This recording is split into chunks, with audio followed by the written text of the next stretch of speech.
Good Austin's whatever. Good evening, guys, and welcome back to another edition here on the NE Patriots Talk channel. Hope you guys are having an awesome day. Thank you so much for joining this live stream and talk some 53-man roster breakdowns, I would say. Granted, this is the initial 53-man roster, so nothing is set in stone. We had so many cuts. We had so many players being on IR. We had so many. We're going to have players expected to be coming out through waivers. We're expecting to see some improvements. We're going to see a lot of trades. There's so much going on in the NFL, as far as we know, and it doesn't help that we are experiencing we had technical issues off stream, and it seems like Austin is unfortunately experiencing technical issues again. So, but granted that you got the captain of the ship, DTN, aka Dow, and then I got my man Andy behind the helm with me. How are we doing, Andy? We are doing really well today, Dow. How about you? I'm doing good, can't complain. Another week, final week in this house until I move back to college. Yes. Yep. Until you go back to Bridgewater. So you're gonna see me on a desk instead of being on my bed, and then you won't be seeing all of these Bruin posters that I have behind me. So I'm so excited for the upcoming season. We got so much in store for us. It's gonna be a fun one, and you and I talked about some stuff that, to be frank, should be a live stream on its own because we don't want to talk about it here in the here and now. And as usual, before we get started with the whole nitty-gritty, please make sure that you smash the like button and hit subscribe. It's completely free and helps us grow significantly. We are currently at 81 subs, so it would be nice to get us to 100 subs, because once we hit 100 subs, we got something special on this channel. We're going to have a Q&A segment. We're going to have some Q&As. We're going to have some call-ins. There's a potential chance that we're going to be having some giveaways. Austin has been doing a lot of card collecting. So basically, if you're a huge fan of collecting cards, this is going to be a perfect place to do so. So you should be hitting that subscribe button because it's completely free and helps us grow significantly. And throughout the show, please post in your questions and comments in the YouTube chat. If you want us to get your attention, please put in Q as a question or S as a statement. Make it as brief as possible, because we want to be able to have time to get to all of your questions and statements and the discussion. But the time has come. We've been speculating from draft, from free agency, from coaching staffs, granted, and heck. And now that training camp is over, all the practices are over, all the preseason is over, we now have the 53-man roster. Let's just take a look at this 53-man roster that we have here so far. When you take a look at this list, Andy, what strikes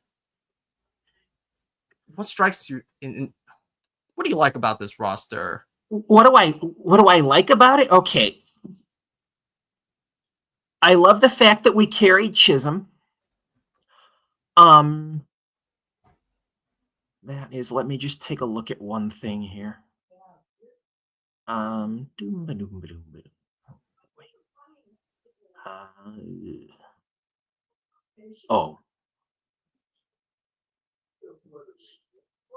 So yeah. I love the fact that we have Efton Chisholm on the roster. And the fact that we had, like I said in the whatever you want to call it, 8 wide receivers on this list. It's 8 receivers: Bourne, Boutte, Chisholm, Diggs, Douglas, Hollins, and Williams. I mean, at the end of the day, I find it hard to see us carrying 8 guys, although, like Jirachi said, Vrabel has did it multiple times in his tenure in Tennessee. But I could see Baker switching over to the practice over to the practice squad or over to the special teams as a gunner. Apparently Cole Strange is not on the list. I misread that. Yeah. And another thing that really hits me is Austin did highlight him in yellow as if he will potentially be on the 53 man when all is said and done. But on the initial 53 man roster, we don't see one Braden Swinson, our 5th round pick out of, was it Cal? No. Where was he out of? LSU? He was Yes, out of LSU. LSU. Um, and we see Elijah Ponder on the initial 53 man. Now, I heard via Brett Alper that that was because he showed out, especially in the last 2 preseason games. But we can talk about that farther down the road. And we see both Anthony Jennings and Kyle Duggar landing on the initial 53 man. I did not think I'd see that. No one saw that coming either because there were so many speculations about Duggar and Jennings being on the trade block. So I was really shocked that it happened, and it didn't help the case that Duggar was playing majority of the snaps for the for all of the 3 of the preseason games. So that's unexpected, Correct. especially for a starting caliber safety who has been playing for the team since 2020. So that's kind of shocking in my opinion. So, but as far as we know, before when the 53 man roster came out, it was reported that we all know that Jalen Polk is officially going to be on IR. Correct. And Jelani Tavai will be starting on IR. So it's not like he is going to he's not going to like immediately be on season ending IR, but he will be on IR for the first few games, and then it will definitely push one player out the door as far as I know, because all this is just the initial 53 man roster, so everything is not set in stone, but so far I really like it. I wish Austin's here if it wasn't for whatever the heck has been going on with him IRL when some random individual unplugged his router, which explains why he unfortunately is not present with us at this moment. But yeah, there are some things that I really liked in a 53 man roster. And when we look at the old spreadsheet that us 3 created back in June 30th, if you remember that live stream that all 3 of us did, we got the quarterbacks correct. We got the special teams correct because we knew that from the very beginning, and we got the interior defensive lineman correct. There are a couple of players that we definitely got wrong, especially it didn't help that all these players that we did projected, we thought they would make the list, but unfortunately either they went on majority of it is they went on IR, especially with Lan Larison, Marcellus Dial, Brock Lampy. I had really high hopes for them. Lan Larison, too. Yeah, I miss Lan Larison. I hope Lan Larison bounces back this upcoming the next season, which is the 2026 season. But yeah, one positive take I have, especially with the offensive line. Well, we'll start with the quarterbacks, and then we'll get the running backs, tight ends, wide receivers, offensive line, defensive line, linebackers, cornerbacks, safeties, and then special teams, just to make sure that we're organized and we're not lagging behind. But I see that we have a couple of statements and questions, both from our boy Jonathan. Huge shout out to all you guys. Huge shout out to all the people in the chat. We got John, obviously. We got Nelson. We got Ashton. Appreciate the support from all 3 of you guys. So John comes in saying, I feel bad about Mr. Irrelevant not making the roster. Andy, what were your thoughts on Kobe Minor not making the roster?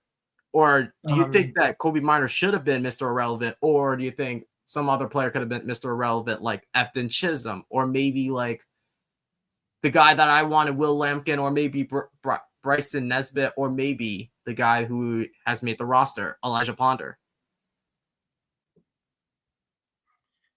Um, I'm sorry, Doubt. Can you say that again? I'm Nah, just like that a was. little bit fog of Do you war. think that? Oh, sorry.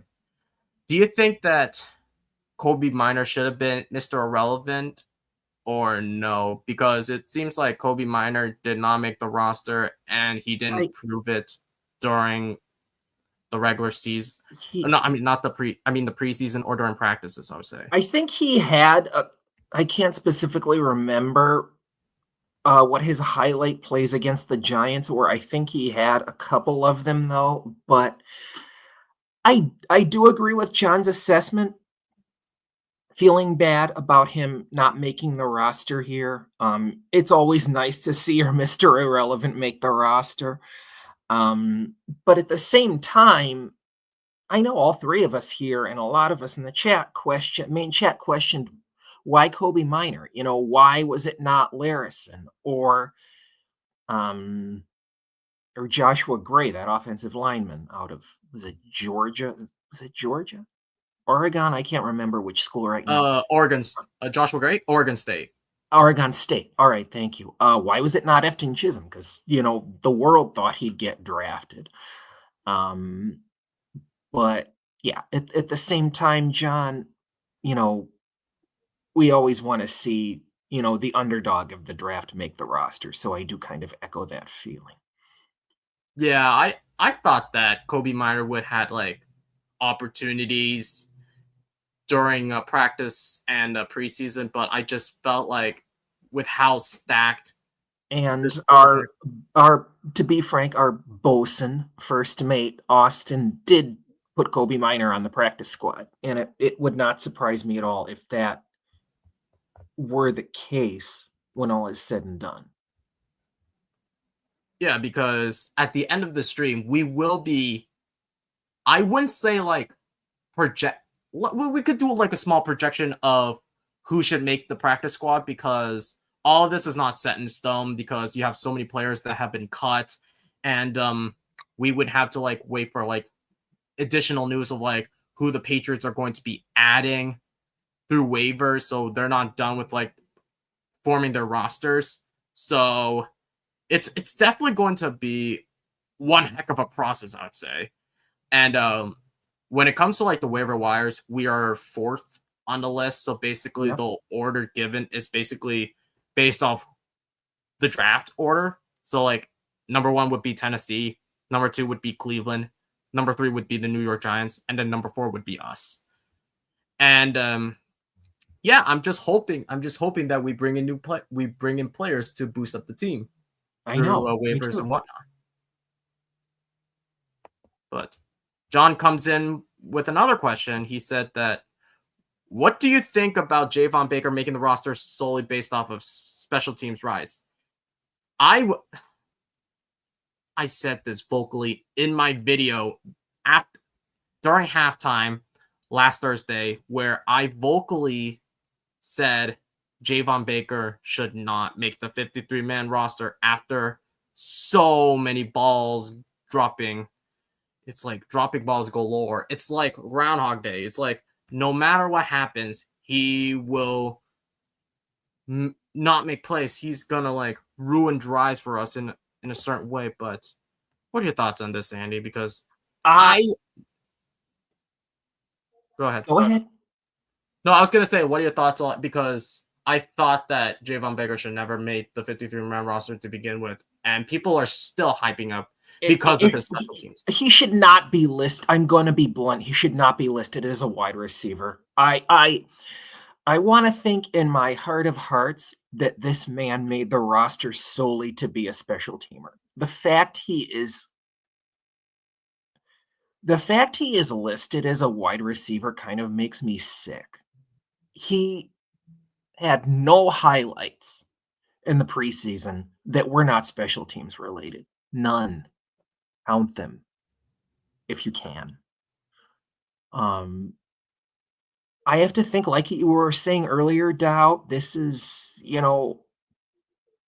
hopefully, He's 2025's Matt. He's the new Matt Slater. Uh, you know, whom we carried his what was his main position again? Who? Was it wide receiver? For Javon Baker or No, for Matt Slater. Oh, for Matt Slater? I think if I remember coming out of the draft, I thought he was going to be a wide receiver and then he became a special teamer. Yeah, Matt Slater was drafted as a wide receiver. You are correct. So a la Javon, I could see him, be frank, working quite well as a 2025 version of Matt Slater. Well, we have Austin back from the dead after experiencing 2 unfortunate mishaps with Wi-Fi and galore. How are we doing, Austin? Yeah, it'd be a lot better if that didn't happen, but I'm glad I'm here now. I thought I was all set. I got some people from the church helping moving some stuff for the family, and they just unplugged the router and forgot to plug it back in, so it's no big deal. Oh, no, man. But I'll ask you the same questions that I asked Andy, Austin. So what are your thoughts on the 53-man initial roster so far? I like it. I do. I think it leaves some room to kind of trade some players, or I think it's kind of like a numbers game. I don't know if we're gonna really carry 8 wide receivers into the season. I could very well see Kendrick Bourne traded at some point, or maybe Matt Collins cut loose or something like that. Even Javon Baker. I mean, I don't know the importance necessarily of some of those roles. I know Kyle Duggar trade talks were a big thing leading up to this. Anthony Jennings as well. So definitely seeing them still on here, that kind of gets me thinking, maybe they're going to be targets in some trade packages we're going to try and do. I mean, I think up until the trade deadline, we're going to be trying to improve this team. I don't think Vrabel's going to sit here idly. I mean, we're in a win now mode. We've been through the losses. It's like, I think even Vrabel's sick of it. Vrabel wants to bring us back to that glory. And I'm not saying it's going to be Super Bowls, but I think we're on the right track with the way the roster ended up shaping up. Obviously, there are some surprises, kind of like Braden Swinson not being on here. That definitely wasn't on my bingo card. But other than that, I think it's a pretty solid starting roster. There's room for improvement. We still have the practice squad to kind of go through too. So looking forward to that over the next, week or so. Yeah, Ashton comes in saying, how long do we have to make our practice squad? So I looked it up and it said, I don't trust AI sometimes, but it said that practice squads happen on the day after the final roster cuts are made. So practice squad signings should begin tomorrow at noontime. So basically, we're going to see a lot of players being signed to the practice squad. So basically, all the players who are like surprise cuts could potentially be on the practice squad, like Braden Swinson, who I had so much hype for. Unfortunately, he just didn't make the cut because you have undrafted free agent out of Cal Poly, Elijah Ponder making the list. I was shocked that Ponder made the list because technically I know Colby was really, really high on that kid coming out of college. So, and I was shocked that he didn't get drafted by any team. So, but yeah, what are your thoughts on Elijah Ponder making the list over Braden Swinson?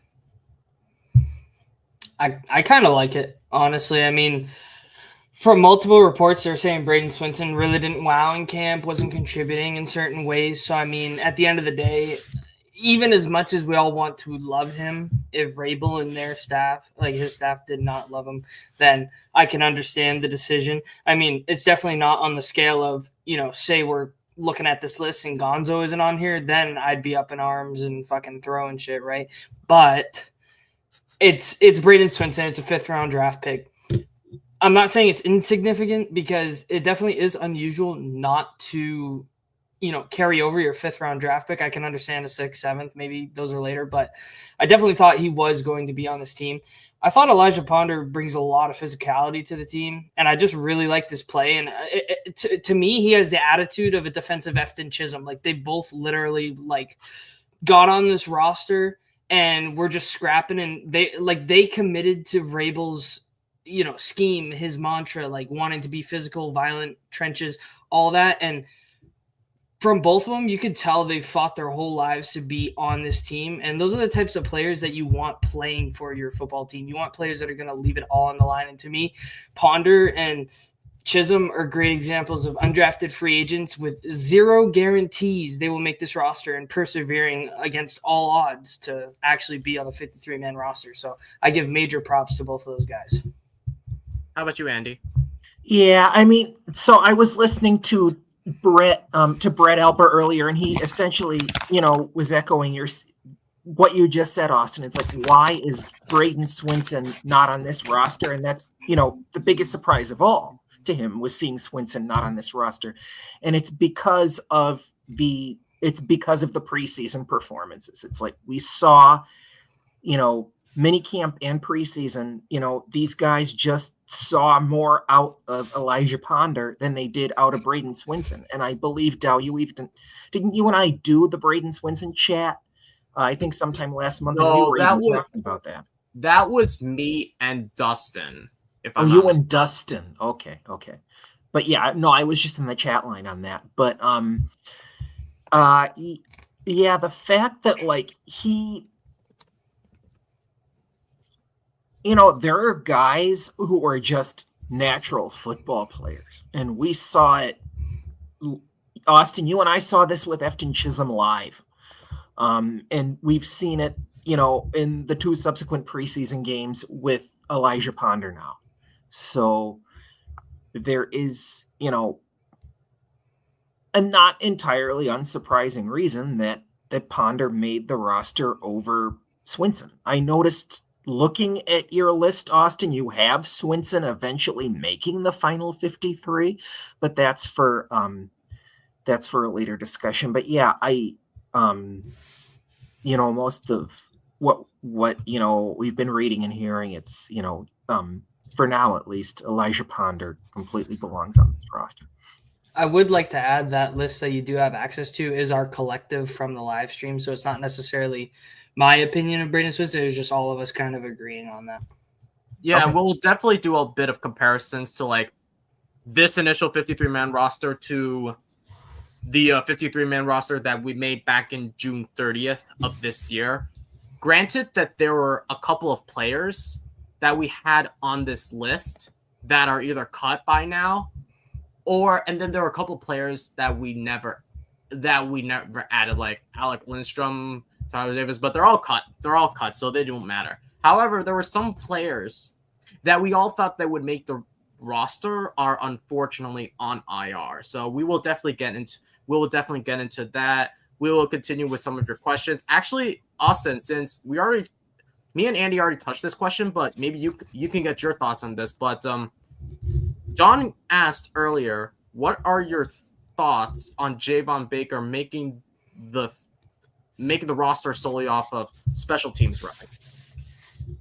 Yeah, I'm happy to see it. I mean, at the end of the day, we want our draft picks to work out, right? So it's like Mac Hollins was saying, however you can make yourself available and prove you need to be on this roster, then make it happen. And in this case, Javon Baker hasn't necessarily wowed at the wide receiver position.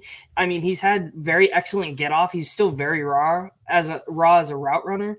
But beyond everything, it's not that he has trouble getting open wide receiver wise. It's more finishing at the top of the route and, holding on to the ball when he's going to catch it. Those have been his biggest weaknesses, but there's no doubt he's fast. He made a name for himself at Florida, with the deep balls. So I think over time he could develop into that receiver, but it's like Mac Hollins was telling him and coaching him up. It's like, whatever you got to do to get on this team and stay on this team, you got to do it. And eventually you'll get your shot. It's a matter of, outlasting everyone to be given that shot. So I personally, I think the preseason games that he's been in, he's pretty much excelled. I would say it's going to be Schooler on one side and him on the other as the Gunners. That's what it's kind of looking like. Correct. Yep. He's just done very, very well. So I'm actually pretty happy with that. And like I said, we want to see our draft picks succeed. You look at 2020 or like 2019, pretty much since Brady left to now, with the exception of 23, as Andy was kind of telling me earlier, our drafts have been very, very poor. So you like to see at any point players that we're drafting and we're, homegrown, like they're staying on this roster. So I like that. Yeah, I hope. Yeah, if Marcellus Dial didn't go on IR, yeah, everything would have changed. But you have to step. I would say this is like next man up mentality, because we initially thought that if Marcellus Dial stayed healthy, he could have been on the 53-man roster as a gunner, and Baker would have never made the team. But we all know that Vrabel loves Baker.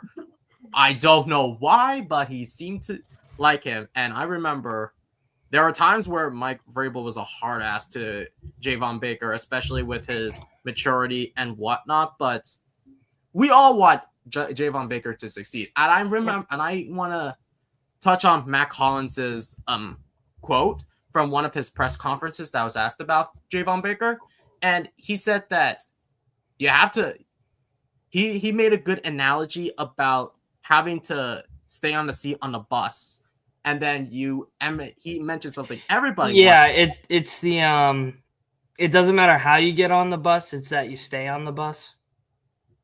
Yeah, I really like that analogy. It just shows that, like, Mac Hollins was primarily on special teams, if I'm not mistaken. And then as time went on, he's been a key contributor for the offense. Like when he was with Josh Allen during that one season with the Bills, and then during his time with Las Vegas under Josh McDaniels, there are times where he actually thrived, which I hope Mac Hollins thrives with the Patriots, just like how he did with the Bills. So speaking of, go ahead. Sorry, I just wanted to interject. All this talk about Vrabel loves Baker. I mean, how anybody can love that kid as a wide receiver Yeah, I was never a huge fan of that. Is over my head, is beyond me. But I can understand I can understand being turned on by those special teams plays. But yeah, I did see, like, I think it was this preseason, a couple plays from Baker where, like, it's not that he wasn't open, it's that maybe the defender made a good play and Baker needs to learn to read his routes better. I mean, he is still relatively young. And we know our coaching staff last year did not exactly know what they were doing with wide receivers. I mean, the quotes that the make people in wheelchairs stand up quote, I mean, gosh knows it rubbed me the wrong way, but possibly those from him and Polk, those comments might have been backlash to against having a coaching staff who didn't know what they were doing. Yeah, I just don't understand. I don't understand some of this. Like, people would always blame it on some other factor and not on Baker, which is a bunch of BS. Like, people would always blame the quarterback for, like, their high throws or like an overthrow or underthrow, but at the same time, Javon Baker couldn't make a play when it mattered the most. Like, you could vouch for Kyle Williams because he was separating. He win in 1v1 situations against the Washington Commanders. But unfortunately, Dobbs just didn't make the right throws. And I can vouch that for Kyle Williams. For Javon Baker, not so much. I would have to say contrary. I think he's been doing well. It's just I don't think he's necessarily getting a fair shot with all. I mean, you're playing with Ben Woolridge. It's the same stuff with Shadur Sanders. It's like Shadur's getting thrown out there with the fourth strings. It's like, go do something. It's like, if you just keep having Javon Baker only out there with the third string that we know we're going to cut, then how is he ever going to build chemistry or, get the ball in the proper window that he needs? I think if he properly develops with Drake May, like, I would have loved to see Javon Baker with Kendrick Bourne and all the other receivers at that. They did like a private session, right? And the video is on Bourne's YouTube channel. Maybe if, Baker was there and more involved and whatnot, then I don't know, but I don't think it's 100% on Baker. You know what I mean? I mean, I don't know. I would say, 50-50. I don't get all the hate. I can understand the people in wheelchairs stand up type of thing, and it is one thing to say that and then not say it. But I think we have to give them the chance, like we gave Bude the chance. You know what I mean? He had a lackluster, not stellar first year, and then he came back and put up almost 600 yards and 3 touchdowns this past year. That's only his second year. I mean, I'm not saying Javon Baker's going to do the same thing because it's probably a special teams role, but let's see what he can do with an actual competent offense. And, Yeah, I mean, there is always this, oh my gosh, it's like, oh, it's the Patriots. They drafted N'Keal Harry, V2, V2.0, 3.0, whatever. I mean, it is 3.0. It's a mess. Some of it is N'Keal Harry PTSD, and I will come out and freely say that I have that, from those Bill Belichick draft classes that didn't work out. And again, as I mentioned earlier, Tyquan Thornton is now in Kansas City and looked pretty damn good in the preseason. Of course, he's playing for a top 3 quarterback in the NFL, which is going to make a big difference. But is it 5.0 nowadays? Good, not a bad comment there, John. But yeah, I was a big Baker guy coming into last season, and I will say that more so with Baker than with Polk. He was misused by last year's coaching staff. We don't want to talk about the coaching staff. As was pretty much every wide receiver on this roster. Yeah, even I think DPF said Oh, no. I think it was John who actually said, I really like our new wide receiver coach, Todd Downing. Granted, I know that Todd Downing never coached with the wide receivers. However, he does at least have a resume of like all the other positions on the offense. So basically work with the running backs, with the tight ends, and obviously work with them under my coach Vrabel.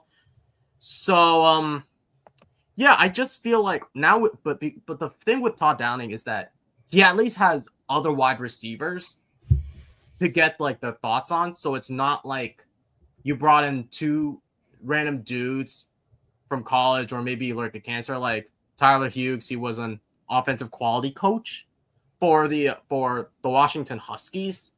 And then you had, oh my God, I'm not going to say his name, Tyquan Underwood, I'm not going to say that word, but son of a gun, I would say. That guy was, I don't know why the heck we even brought him in as a wide receivers coach, and it explains why the downfall of some of our young players. But going back to like your comment about the rapport with Baker and some of the first team reps, Austin, yeah, it would have been nice if Baker also went to North Carolina with Drake May, since Drake May did host a workout down in North Carolina, and we know that Jalen Polk was also there, and I was really shocked. I wasn't technically shocked at Javon Baker because we all thought that he would not make the roster, but Jalen Polk making it, Jalen Polk working with Drake May, it's really interesting. This was before the whole IR situation where he actually re-injured his shoulder. So yeah, but let's look at some of your questions before we get into the main show. So we actually have a question from our AFC East Roundtable head mod out of all of the channels and Bills fan, DF Forever. Huge shout out to you guys. Huge shout out to all of you guys for joining this chat. Please make sure that you join, and please make sure that you smash the like button if you haven't already, and hit subscribe. It's completely free and helps us grow significantly. Please get up to 100 subscribers if you can, if you really enjoy this content, because we have so much in store for you guys once we hit 100 subscribers. We'll save for it at the very end. But let's get to DF's question. Which three, now there's 3 of us, think about wanting to pick up Cam Akers, running back who was with the Saints, who was recently dropped? Could be the veteran presence at running back your team needs. I would not say the running back would be like a needy position, but depth wouldn't hurt. I would say if Trevion, if Mondre or Gibson goes down, maybe I would not mind bringing in another running back. But what are your thoughts, guys? I'll start with you, Andy, and then I'll get to Austin.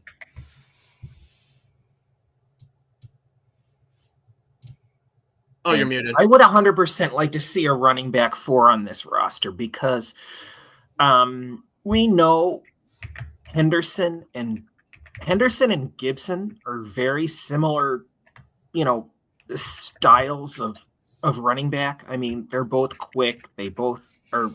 Sometimes it feels, especially Henderson, nearly doubles as a wide receiver, and I've seen Gibson do that too under certain circumstances on certain plays. Stevenson, we just don't want to see that fumble problem again out of him. But I would like to see an insurance 4th running back. I know you guys, I certainly did hoped it would be Lan Larison, but we know things turned out, and he is out for the entire year. But if I can just look up Cam Akers' age here,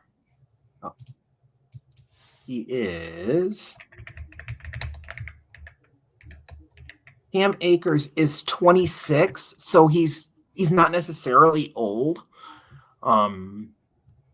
But okay. Wait, this is saying.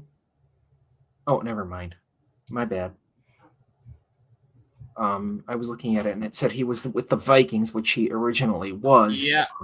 Well, he was drafted by the Rams and then traded to the Vikings, then signed with the Texans, then traded to the Vikings again. I don't know what's with trading to the Vikings for Cam Akers, man.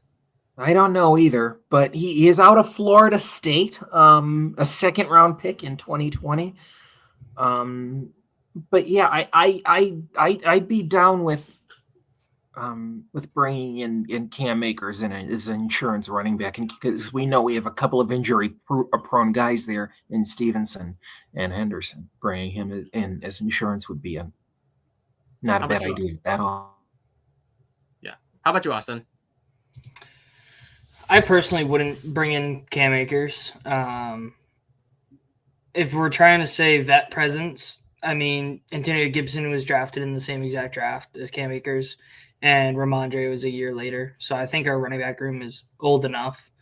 If we were to bring somebody on, I could see, maybe a younger guy like Frank Gore Jr., or maybe we bring in like a pure pass catcher like Khalil Herbert.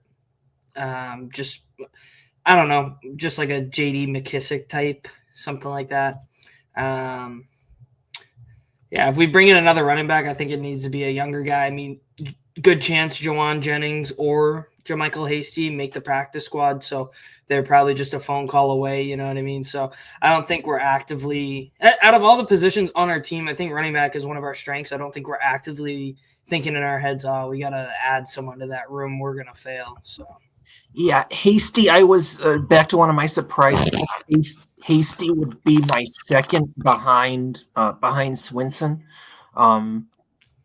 But yeah, I would not. I mean, I'd like to ultimately see both Swinson and Hasty either PS'd or put on the final 53 overall.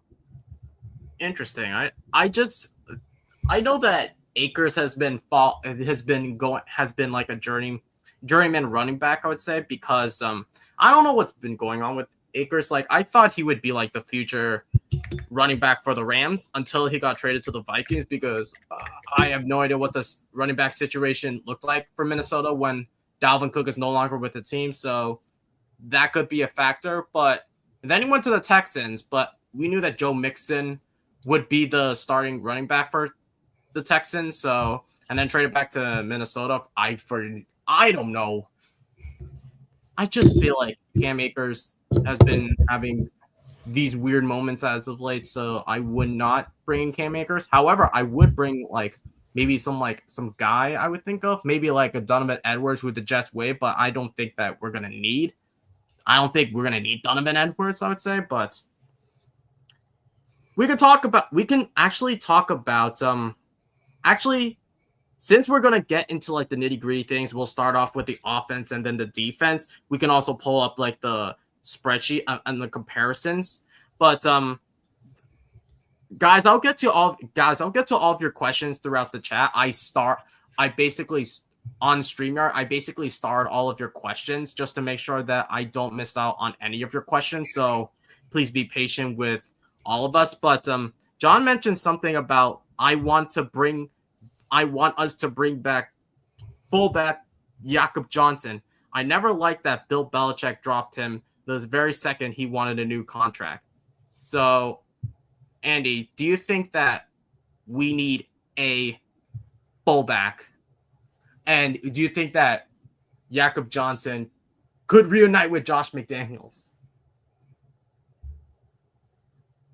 Oh, you're muted. I would love to see us bring in a fullback because it brings in a completely new dimension to the offense. Jakob Johnson specifically, let me just look him up here, he's 30, so he's again, he's kind of getting up there in age, but I am 100% for bringing the fullback back. Johnson has worked under Josh McDaniels before, obviously, but I'm going to throw this over to you, Austin. See if you can elaborate. I think under a Josh McDaniels style offense, that is something they're looking forward to having as a fullback. I think we all thought that would be Brock Lampy. Obviously, he's on IR. I can't remember if it's short term or just for the whole year, but regardless, it's for Brock Lampy or for I think he's done for the season. Yeah, so I think that's what everybody was kind of banking on being our fullback. Now that plan didn't come to fruition, I believe the staff has kind of moved on to Jack Westover potentially being, the fullback or our third down or third blocking tight end, like solely kind of like a Dwayne Allen back in the day, opposite of Gronk in some of those Super Bowl runs. As far as Jakob Johnson goes, I could see him on the practice squad and then being like called up in games that, we need him in. I don't think he would be a mainstay on the roster, but definitely, game planning week in, week out, there could be weeks where we know, okay, we're going to run the ball, 30, 40 times. So we're going to go put our fullback on the roster and swap him out with one of the receivers. Like I could totally see that happening. Another thing to note is Jakob Johnson is an international player, so he could take up, one of those quote unquote not real slots on your practice squad, because you could technically have 17 players on your practice squad, but one of them needs to be an international player. So I could definitely see them, kind of implementing that sort of loophole to it all. So if that's the case, like I'm game for it. I just don't see a world in where he comes onto this roster without being in our training camp and putting in all the work with these guys and just expects to kind of like be on here. Yeah, the thing with Jakob Johnson, like at least he's worked with Josh McDaniels before.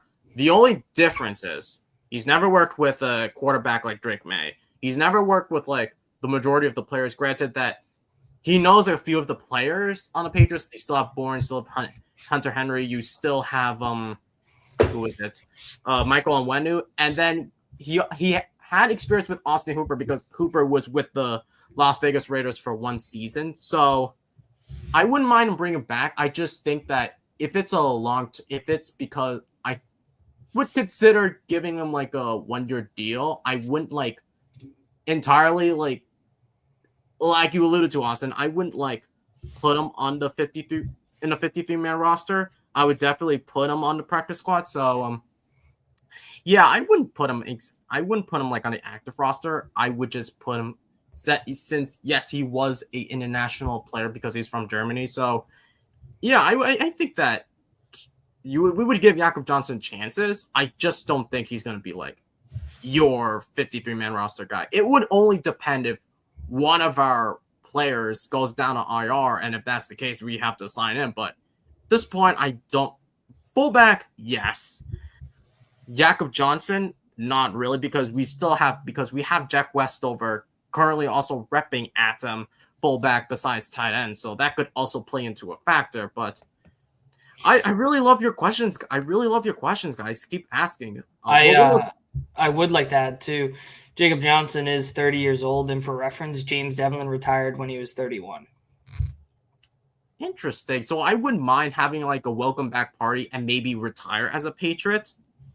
That could be a possibility. But let's just get to like the whole nitty gritty thing. Let's just start with like from the offense and then to the defense, and we're gonna also pull up that I will pull up the So I'm not gonna like pull up the Excel sheet that we created back in June 30th. However, I'm still keeping the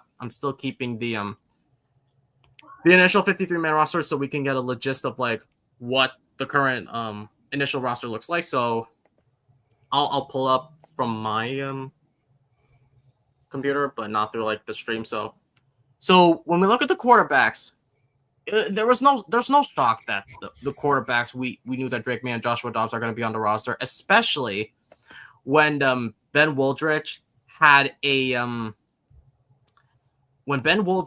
like a horrible performance against the Giants. We all thought that he would look great, but the Commanders and the Vikings, they were all using their second stringers and the third stringers, so he looked okay. But do you think that, I'll ask you this, Austin, do you think that Vrabel and Elliot Wolf make the right decision of cutting Ben Woldridge, and do you see him making the practice squad? 1,000% for cutting. I predicted way long ago that they were only going to carry Drake May and Joshua Dobbs on this roster. I think typically moving forward, you're going to see just two people on your 53-man roster, and a lot of the third QBs are going to be treated like the emergency backup with that new rule they implemented, I think 2 years ago or something like that. So I definitely agree with their move. I could see Ben Woolridge on the practice squad. I was a fan of bringing in, a veteran at the time. Joe Flacco was a free agent, so I know Andy was really high on Flacco, bringing him in potentially. I was thinking even someone like a Marcus Mariota or Ryan Tannehill, or I don't know, just somebody that's been in the Vrabel system, or even a Jimmy Garoppolo, somebody that was in the Josh McDaniels system to kind of help Drake May along. But at the end of the day, they decided on these two, and I'm totally cool with that. How about you, Andy? Yeah, after the first couple preseason games, I probably would have carried Woldridge as a third quarterback, but after that Giants game, it's like, no, thank you. It's like not, with stupid turnovers like that. Again, he is, there's a reason there was a reason he was a UDFA. It would be wise to practice squad him in case there were an injury to one of the two main quarterbacks here. You guys probably know this. I am still not a huge Josh Dobbs guy. I mean, he's got, that history with Vrabel, and I even posted in the chat earlier today, would you guys mind it if we brought in Tommy DeVito? Oh my God. Yeah, give me Ben Woolridge over that guy. Over DeVito? Okay. All right. I'm sorry. I didn't mean to open up that. Tommy DeVito, he did beat the brakes out of us in that Giants game, but the thing with Tommy DeVito is that he could wow you in games. And then I picked him up on my fantasy team, and he shat for the rest of the season. Yeah, let's not discredit. Now I remember it. Let's not discredit the fact that Tommy DeVito, the last time we played the Giants in the regular season, he did not look great either. But the only reason they won was because of Chad Ryland missing a field goal. So there you go. So I would not give him credit for that. But yeah, with the thing with Tommy DeVito, I would rather get, like you mentioned, a veteran type. I would get like maybe a Joe Flacco or maybe a Carson Wentz was out with the Vikings. I did like as you mentioned, Austin. I loved Flacco, but he's now the QB1 for Cleveland. So Crazy to think that. Honestly. And the thing with Flacco is that I heard when he was asked about the mentorship, he says he wants to play football. He wants to be the starting quarterback, and it's not like wanting to be a mentor. Players have to prove it that they want to be like a mentor. So basically, and that's understandable from a guy like Joe Flacco, 100%. And he's proven he can still play at the level that's Correct. needed to be a starting quarterback. So even though there are times he crapped himself, like when he played for Indianapolis. Oh, John asked, "What about Kyle Trask?"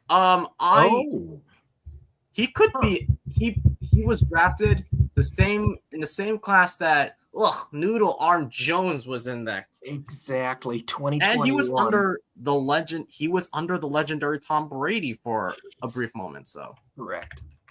So I would not I wouldn't mind bringing back Kyle Trask.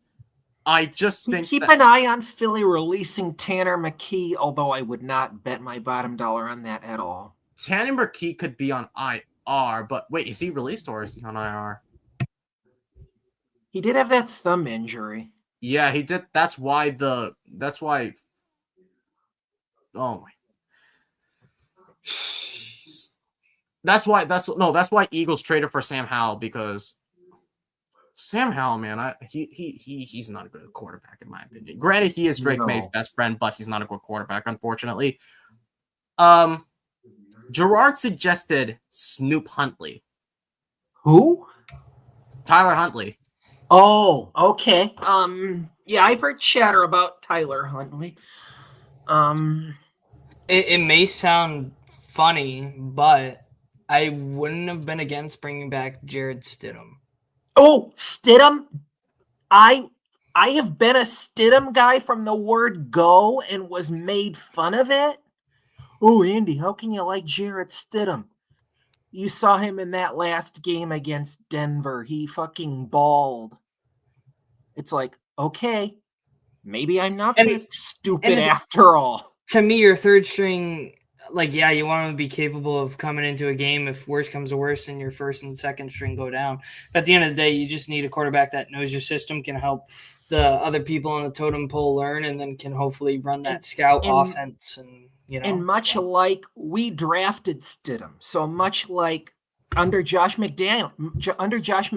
So you have Dobbs who knows Vrabel, and you have Stidham who knows McDaniels. I mean, there's a far greater than even chance that Sean Payton doesn't want to let him go, but pick up the phone, maybe. Think about it. Yeah. Oh, DPF said, you mean Studham, because he's a stud. Yeah, dude's a stud. Yeah, I can't believe he is a stud. I mean, I always knew I always knew there was something in that kid, and it was it was Belichick having complete lack of respect for quarterbacks that made him, when push came to shove, when the game actually mattered, he looked like shit. Belichick didn't know what he was doing. And obviously, Stidham went with McDaniels in Las Vegas and then went to Sean Payton. And I don't know if Sean Payton would want to let him go, because he's been a decent backup for Bo Nix. So over Zach MILF Wilson. So I mean, I wouldn't condone this either, but I saw Bailey Zappi got cut. No, I'm not bringing him back. I know. I'm trying to think off the top of my head people that have been in the system that could help some of our guys. But although even with Zappi to an extent, again, have to blame Belichick. Yeah. I mean, after the whole Bears game, it was stupid. Let's not talk about that game now. At least with Zappi, if he did come back to this team, we at least know without a shadow of a doubt, like, Drake May is playing this whole season. I don't care if he breaks his arm. Like, Zappi's not going in for him. Right. I'd rather, to be honest, we saw that bad dynamic between Zappi and Mac, but I'd honestly rather have Zappi here than Joe Milton. Even Zappi never had that big of a diva streak.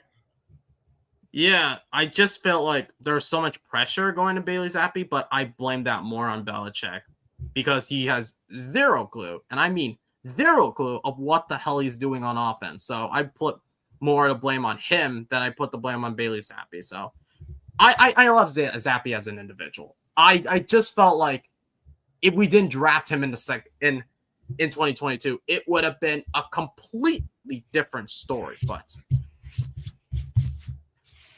okay, guys. Okay, let's not talk about Milton Williams. I'm sick and tired of that whole Joe Milton, you mean? No, we're moving on to running backs. Yeah, let's move on to running backs. But yeah, I would not mind getting a serviceable quarterback 3, but only if he's willing to be a quarterback 3 and know his role instead of being, oh, he wants to be a number 1. Let's move on. So for running backs, I was not surprised. Well, this was we knew that Stevenson, Gibson, and Henderson would make the list, but at the time, before these two unfortunately went on IR, I know Dustin. Dustin really loves Len Larison. He loves Larison, and after that game, that Commanders game, I wanted to see Larison on this roster so badly, and then okay, lo and behold, we find out he's playing with a broken foot, out for the rest of the season. Like I said earlier, JaMychal Hasty, my number 2 surprise cut. I would have expected him to be carried, although like we do see 8 wide receivers here. Of course, I think there might be a little bit of shuffling with those wide receivers, which you'll hear about when we get there. But I could easily see JaMychal Hasty added onto the practice squad because, as I alluded to earlier, 2 of these guys are injury prone. And if Stevenson gets that fumbleitis again, we don't want to be dealing with that. You know what's really shocking? But before the Giants game, I was shocked that Terrell Jennings, didn't have to play that game, and JaMychal Hasty had to play. And granted that Hasty did not have like a good game against the Giants because of how good the Giants the defensive line is. But I would not be shocked if he makes the practice squad, but I was really shocked that who was it? I was shocked that Hasty didn't make the roster too. He could have been a running back 4, but yeah, going back to DF's question, if we need to bring an additional running back, maybe for the practice squad, but that it's only emergency if either of them go down or if Stevenson still has fumbling issues. That's the only factor. But yeah, there's nothing how about you, Austin? Do you think that JaMychal Hasty was a surprise cut, or you knew it from the get-go? I knew it from the get-go. I mean, the dude's been practically living on our practice squad for the past however many years. I pretty much gave him a 1% shot of making the roster. Not surprised at all. Same as you guys, I would have much preferred Len Larison coming into the season with us and having a 4 running back room just because I liked everyone's skill sets. It is very unfortunate that he did, break his foot in that Commanders game, but dude's a dog because who breaks their foot and then goes and scores a touchdown? Breaks their foot and keeps playing. Exactly. I mean, we have not had a guy like that since I don't know, a certain someone named Tom Brady. Not that he ever did that, but yeah, that's guts and gall right there. John made an interesting fun fact. He said, every time I hear JaMychal Hasty, I think of the Lord of the Rings quote, "Don't be hasty." I wish I watched the Lord of the Rings, but I only read the book, so I haven't read the Lord of the Rings in a while, but I need to read that book again. I need to read the first book again. But I love Lord of the Rings. Yeah. But let's move on to the wide receiver. Let's move on to the wide receiver room. But before that, let's talk about Brock Lampy. And I think we already discussed Brock Lampy, but what would have happened if Brock Lampy was never on IR and Brock Lampy balled out in preseason game and in training camp? Would you consider him being a 53-man roster candidate instead of some of the other guys that are currently on the roster. 100%. If he had balled out, and considering that Josh McDaniels loves his running backs and his fullbacks, I think there's a chance that one of Duggar or Jennings is off this team, or Kendrick Bourne. One of those three guys is not on this 53-man roster, at least if we're talking about Brock Lampy not getting injured and balling out in preseason. How about you, Austin? To me, it's too much of a what if. I mean, you could sit here and play the what if game with everybody who didn't make the roster. So to be honest, I'm indifferent on it. I think if he did stay healthy, yeah, maybe there's a good chance he's our fullback moving into this. But I'm just as happy having Jack Westover because he's proven that he's more than capable of being physical and blocking at the point of attack. So yeah. So let's now move on to the wide receiver room, and so currently the wide receiver room has 8 wide receivers, and we all Jirachi did say that he alluded to in the Discord chat that during Vrabel's time with Tennessee he brought in at least more than 7 wide receivers. I think, if I'm not mistaken, he brought in 11 wide receivers back in 2022.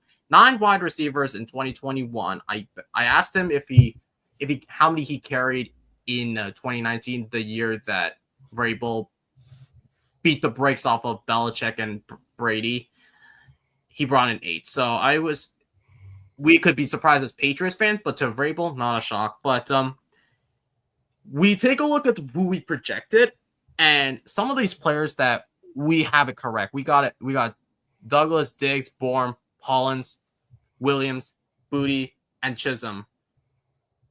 The one, and we already discussed the Baker discussion, so we can just move. Do you guys want to move on to tight ends, because I think we already discussed on Baker a bajillion times. Yeah, I would move on to tight ends, but yeah, if I can just give my 2 cents on. Go ahead. I mentioned this to you earlier, Dow. One of my 3 moves would be either. Well, Bourne is. I yelled at you earlier that he's washed, and I still believe that. But just out of virtue of being a McDaniels guy, I throw KB on the PS. Austin, how about? I don't think we're throwing KB on the PS. I think, if anything, we're trying to trade him. I think we're in a trade now scenario. I believe the reports on Poke came out that he didn't actually go on season-ending IR or something, and he could be back. I don't know. Oh my God, we're not talking about this again. Yeah, I'm not 100% sure on that situation, but to me, Bourne and Poke are 2 similar play styles. So maybe it's you let Kendrick Bourne go out and ball and raise his stock, and then you trade him before the deadline type of thing. That's a smart move, actually. Get more value out of him. If we were to trade Bourne, the only 2 teams I can think of that need wide receivers, one of them would be Minnesota because of the Addison suspensions and Naylor being injured, and their only wide receiver I know of is Jettas. If Addison is on suspension, they did just sign KJ Osborne. They brought him back. Yeah, no kidding. No wonder why Washington let him go. But another team I can think of, and I think he will be reunited with this team, is San Francisco, because I have zero clue of what is going on in San Francisco right now in Candlestick Park, because Pearsall is their current wide receiver 1, because Ayuk, I think, is on the PUP list, I'm not mistaken. And then the rest of their wide receiver room are just basically unknowns. And they brought in Sky Moore, who is known for dropping balls. So I don't know why they even brought Sky Moore, but I wouldn't mind shipping him back to San Francisco, because we know Kyle Shanahan. Kendrick Bourne knows Kyle Shanahan's offense, so I wouldn't mind KB bringing him back to San Francisco. Because that's the only team I can think of outside of Minnesota. And obviously don't bring another team I could think of is the Jets, but who wants to trade with an in division rival? You don't want to do that, period. Nah, we don't make trades with in division rivals, especially if you're working with Darren Mushi, but I digress. But let's now move on to the tight ends. And oh my gosh, we were so wrong with the tight ends.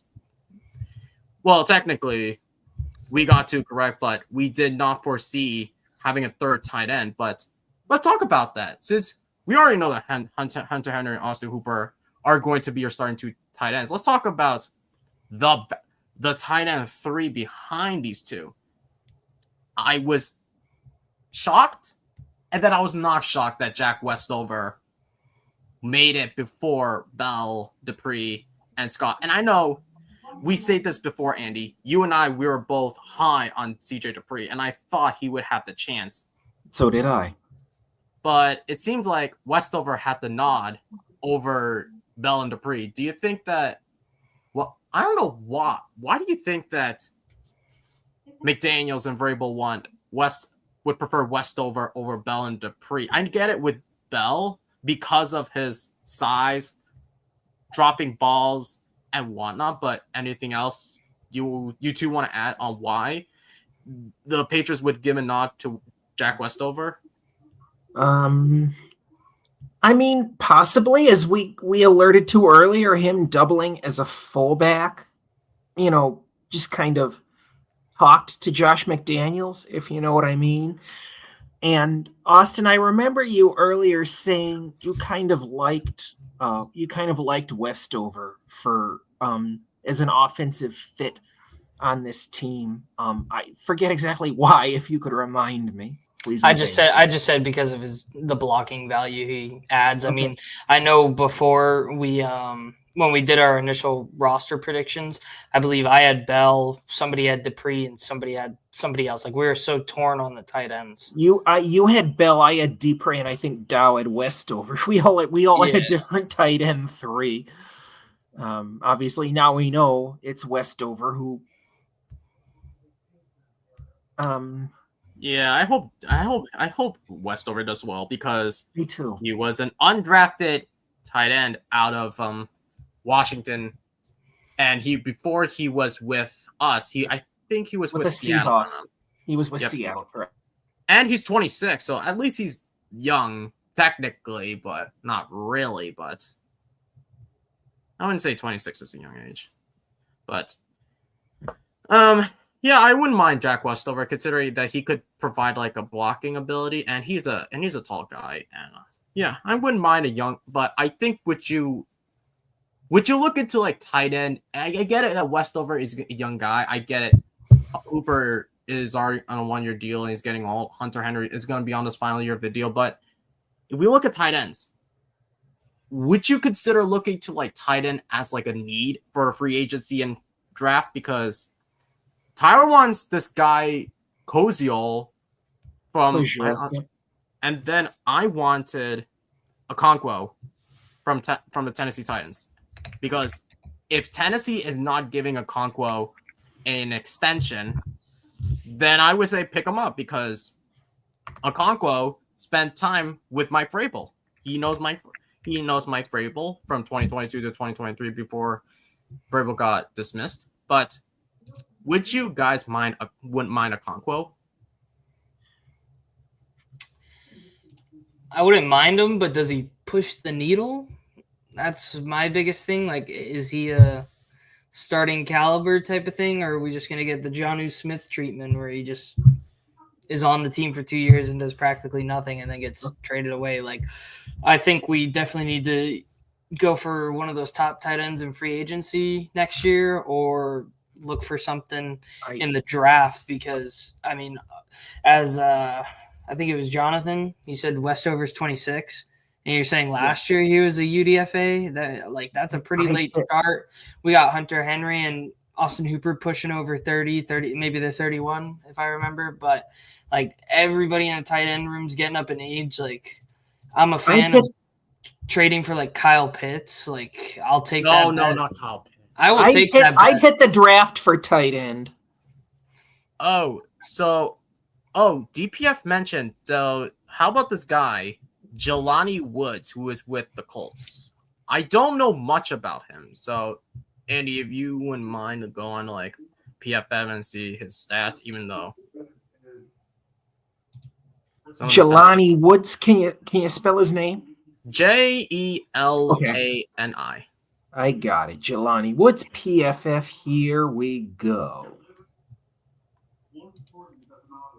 By the way, Austin, you're correct. This will be both Hooper and Henry's, when all is said and done, 30-year-old season.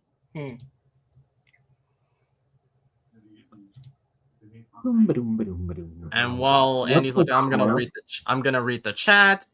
And the DPF, I'm sorry, I do not want this guy. I do not want this guy. Why not Malachi Corley? So I've been scourging the Jets. I've been doing a little. I was scourging through the Jets, and basically Malachi Corley, he is. This is something stupid that I heard from reports saying that he wants the number 17 from Devontae Adams for money, and if I'm not mistaken, he allowed a fumble. I think he fumbled the ball.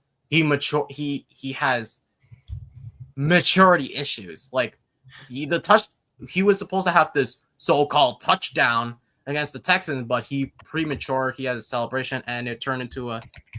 So the last regular stats for Jelani Woods were from 2022, and they are this: 15 games played, 2 starts, targeted 40 times, cut 25 out of 40 targets for 312 yards and 3 touchdowns. 45% success rate, yards per target 7.8, catch percentage 62.5. So there's your rough stats again. He last played 3 years ago. Interesting. But he could be like a depth piece. He could be like on a practice squad, but I don't see him.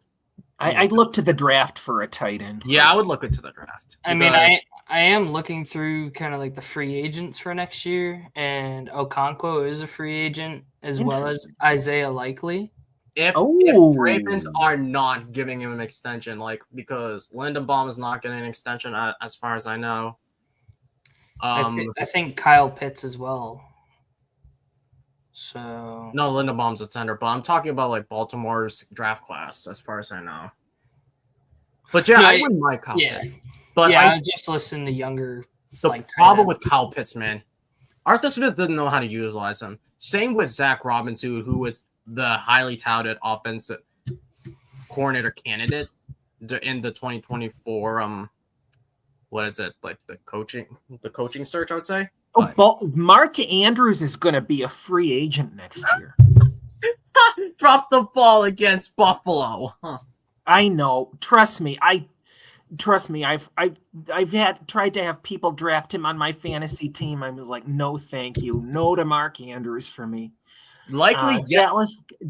I take Dallas Goedert over Mark Andrews. Yes.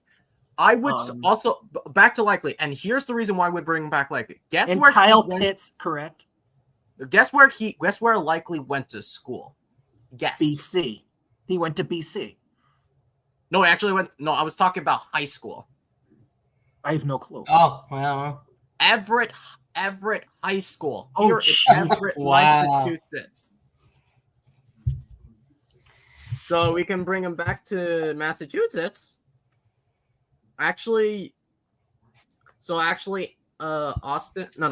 Andy, he actually went to Coastal Carolina. So basically, that's right. I tried to tell everybody it's their wide. It's not Likely who was out of BC. It's their wide receiver. It's Flowers who's out of BC. Oh, yes, right. Flowers. I would have preferred Flowers too. Likely is out of Coastal. It just confuses me because he's from Mass. Well, yes, because he was born in Cambridge. He went to Malden. His high school time between Malden and Everett. And as a junior, yeah, and I've been to Malden and Everett as far as I know. But let's get back to let's head over to the offensive line if there's nothing else to discuss. But John suggested Giants tight end Glenn Dulcich. He's 25, led the NFL in preseason touchdowns. Nah, I wouldn't want him. Dulcich. He Interesting. didn't do much for Denver, as far as I know. No, he did not. I thought he was And with he has Arizona. injury issues. Dulcich was with Arizona. I thought it was Denver. He was also with Denver. Yes, he was drafted by Denver. And he didn't do much. And yeah, the problem with him is he was never with Arizona. Injuries. Interesting. Yeah, he had hamstring injuries. That's the problem with Dulcich.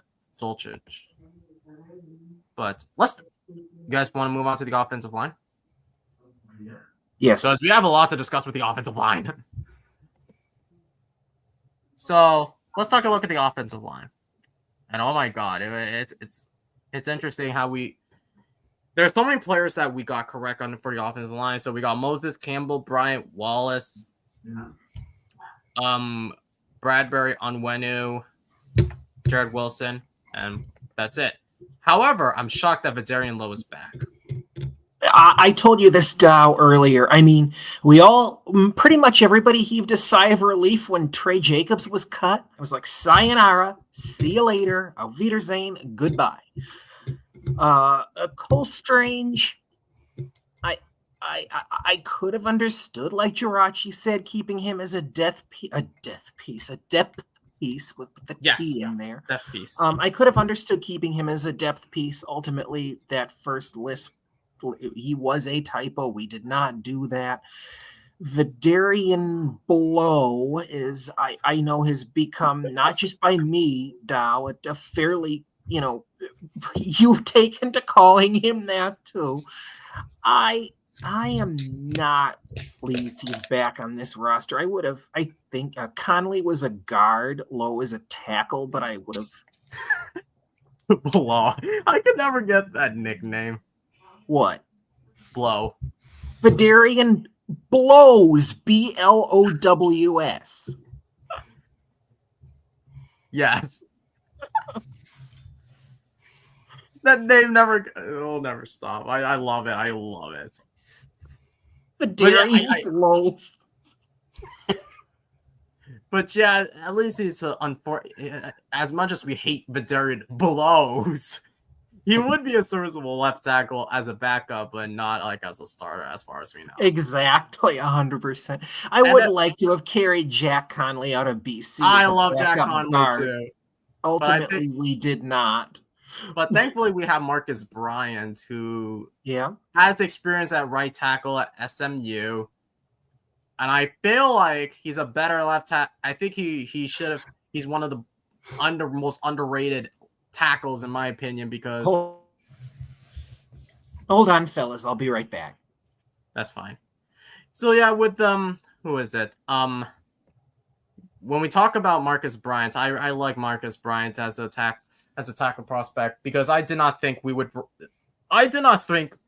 draft two left tackles. Excuse me, both on the left side, which I feel like it was one of our weaker points, and I was really surprised and actually happy that we drafted two left tackles, and the fact that we can have Marcus Bryant as our backup right tackle to Morgan Moses, and potentially our future right tackle, potentially.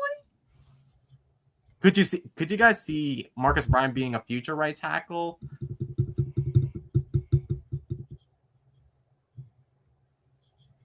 Yeah, I guess nothing's out of the cards. I would say Caden Wallace is probably more in line to take over for Morgan Moses than Lowe is right now. I thought so too, but unfortunately, I never get the name Vidarian Blows. Thank you, Andy. I should make that as a meme. But yeah, about Caden Wallace, I thought he would be a right tackle, but during a training camp, I think he was repping at left guard, and I think he said that he felt more comfortable playing at guard than a tackle. So, but if Jared Wilson is I think that Jared Wilson will be starting at left guard, and then Caden Wallace be the backup because I still don't understand. I think that because we all thought he would be a left tackle until that injury happened, but I could see, yes, John, he said I could see Marcus Bryant being a future right tackle, so we wouldn't have to draft a right tackle. But there's so much unknown with the offensive line, especially now that we have the tackle situation. It's now going to be on the left side and the center situation that's going to be a bit interesting because we don't know who the center is now that Jared Wilson will be taking reps at left guard, excuse me. So because Ben Brown, he at least is serviceable, and then Garrett Bradbury, as far as we know, he was an overreach during the time of the draft when Minnesota drafted Garrett Bradbury, excuse me, in the first round. I think he was an overreach at the time. So I would say Bradbury's probably starting. Yeah, I think it's pretty safe to say. Because otherwise, I mean, why would you keep him? You know what I mean? Yeah. Would you prefer Ryan Kelly? Well, I do have to admit that Ryan Kelly was a Vikings fan, so it explains why Minnesota let go of Bradbury for Ryan Kelly, and I would have preferred drafting Ryan Kelly in the first round back in 2016. But then we had David Andrews. The Vikings literally stole the Colts O-line. Yeah. I wouldn't mind stealing Colts offensive line, but I think that Colts offensive line is getting better. They still have Quentin Nelson. They still have the left tackle. It starts with the letter B. I'm not confident. Oh, Jonathan brings up an interesting point. And guys, I'll get to all your questions at some point. Some of your questions will be on the defense, but we'll get to those. Actually, Thomas has a question that I don't think that was mentioned. We can answer this. How are you feeling about Efton Chisholm being as your main wide receiver in the 53-man roster? Thomas, if I may ask you, behind whom? I would assume Diggs and probably Boutte there. I'd say behind Diggs and Williams, and maybe Pop. Or maybe Pop too. I would put. I love Efton Chisholm, but I think your top three, if he performs well, if Diggs is your one, and then I would probably go Pop and Boutte, and I'd go Chisholm 4. I like the idea of going Chisholm 3, and I understand it, but I think you want your potentially up and coming Boutte to be your number 3, right there, and put Chisholm as your number 4. So my top 4 would be Diggs, Boutte, or Diggs, Douglas, Boutte, and then Chisholm. For me, it's going to be Diggs, Pop, Williams, and Chisholm. How about you, Austin? As much as I love Chisholm, I think he's starting at the bottom.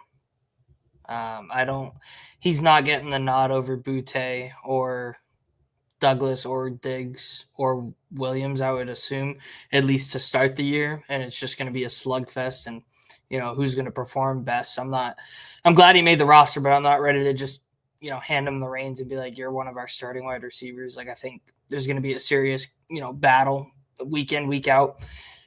Potentially could be looking next year. Demario Douglas gone. Efton Chisholm now the mainstay slot. I don't know. Who knows? I just hope we figure out our receivers this year, because obviously Diggs is getting older. Like, we still need a true number 1, whether we draft him or, maybe Chisholm becomes that for us, or Kyle Williams turns into that for us. But I would still just start with, it's probably going to be a rotation of Diggs, Douglas, Bourne, Boutte, and then mixing in Hollins and Kyle Williams and Chisholm. So you're talking as if we don't trade Bourne. Well, yeah, you have to, because we're assuming right now that everybody's just on the roster, and that's how it's going to shape up. Oh boy, we can't hypothetical and go, oh well, if he wasn't here, he is.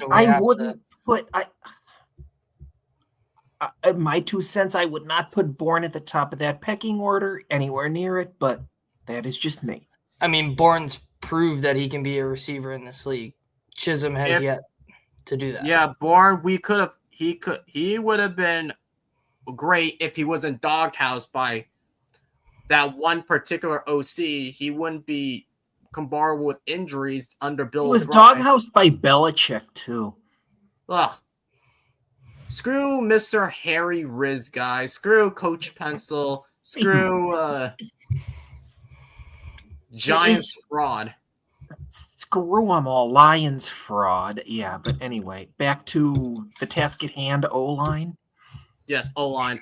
So when we take a look at this, so basically here are not surprised. So basically we got Landon Robinson wrong on that we because he's unfortunately on injury waivers. So we got City So he should have been in cut. Tyrese Robinson should have been in cut. Desir, we were dead wrong on him. DeMartre Jacobs, thank God I don't have to hear his name again. So, Austin, can I ask you a question here? You have Tyrese Robinson on the PS over Layden Robinson. Why? I don't, like I said, that's a conglomerate of us three. It's not my list.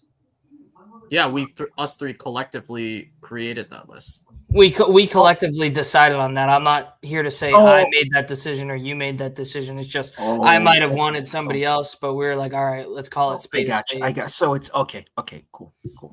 Sorry okay, about that. Let's get so ready to move on to the defensive line, or is there anything you want to else you want to talk about on the offensive line? We touched on Cole. We just touched on Cole Strange. Yeah, I'm good. Yeah, because Cole Strange was a bust. That solidified that there's only one, and I mean one, player left in that draft class. In 2022? Marcus Jones. Jeez. It just shows how bad that draft class is. And you know what? I know. The Barth was talking about this yesterday. Nobody saw 21 blowing as bad as it did. At least you still have Barmore. You still have Stevenson. We've still got Barmore and Stevenson. And somebody did start talking about, what was it named? Cameron McGrone, the guy out of Michigan the other day. Or no, it was somebody else. Anyway, let's not go down that rabbit hole. But 2020, the worst part is having a UDFA out of Texas out of Texas, Brandon Schooler being better than all of those prospects, out of all these draft picks. That's how bad it was. Yikes. Anyway, defensive line, Barmore, Farmer, Farms, Tonga, White, and Williams. No surprises for me here, fellas. Yeah, we got so Roy, we definitely have him as cut. Ritzy got cut. Isaac uncut. So the defensive line, there's nothing to explain because we got all of these correct.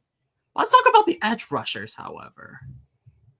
Let's talk about the linebackers, I would say, because oh my god, it's a swan song for some of these edge rushers, because surprisingly, and here's the surprise, Ponder over Swinson. I did not see that coming.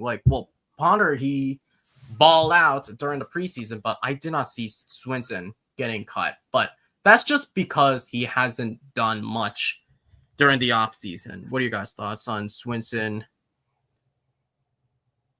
being cut and having Ponder taking a nod? I don't see Ponder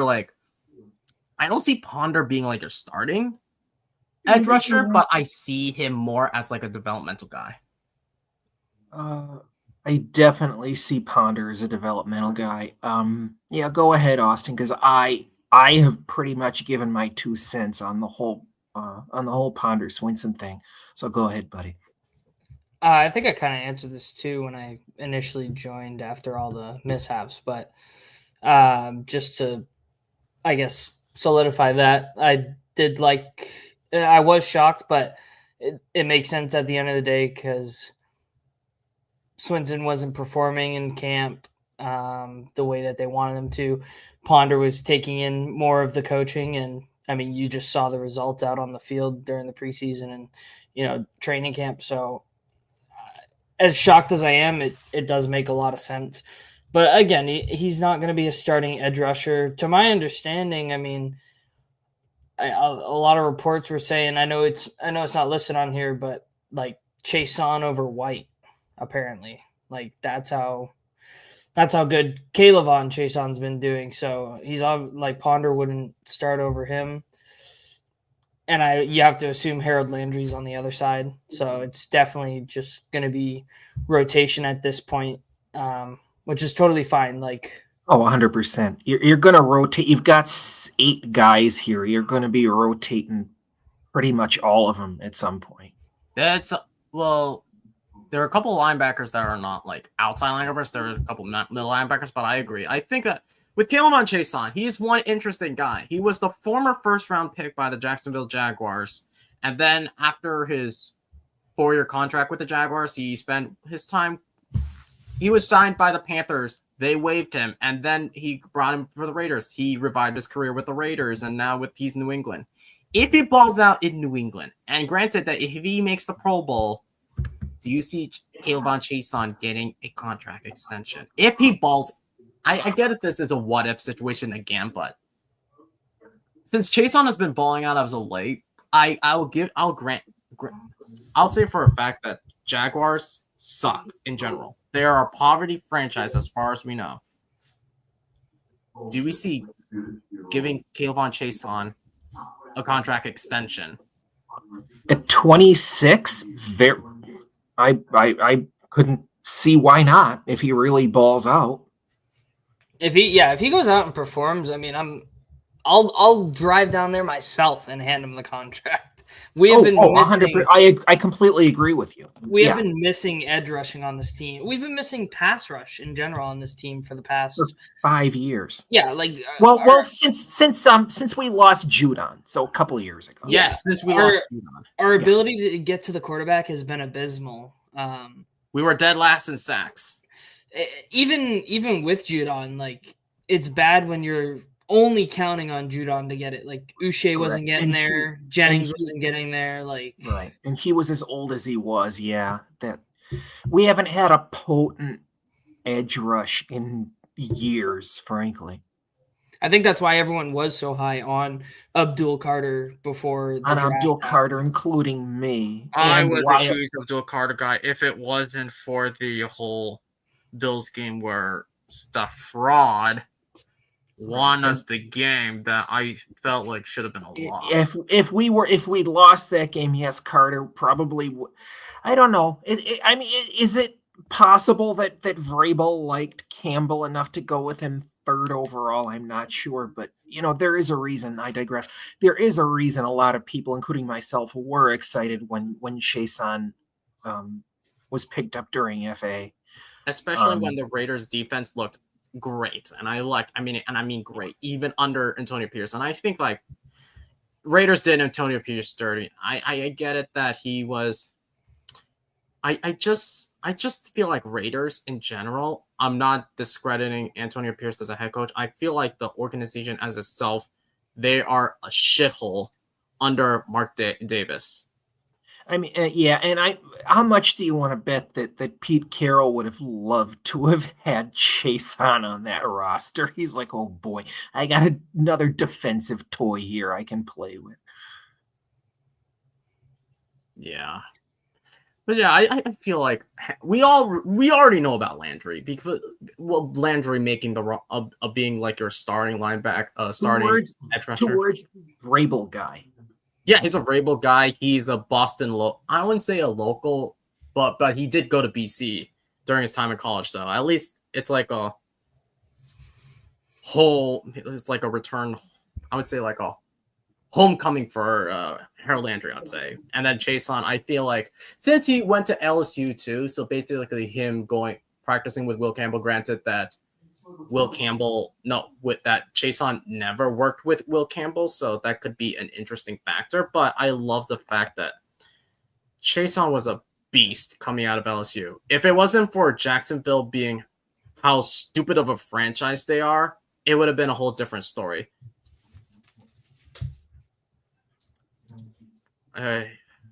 But let's get on to the middle linebackers, and I would say middle linebackers were kind of correct technically. We got Ellis Gibbons, Spillane. Tavai will be on IR to start off, so that's the reason why he's not on the 53-man roster. But I don't want Tavai. I'm sorry, but neither do I.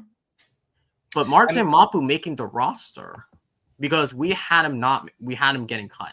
Exactly. Yeah, another surprise defender here making the roster. Mapu, although was it against the Vikings? He had a good game, if I'm not mistaken, along with Jennings. I don't remember. Remember Alper saying they saw something in Mapu that made him make. I don't know.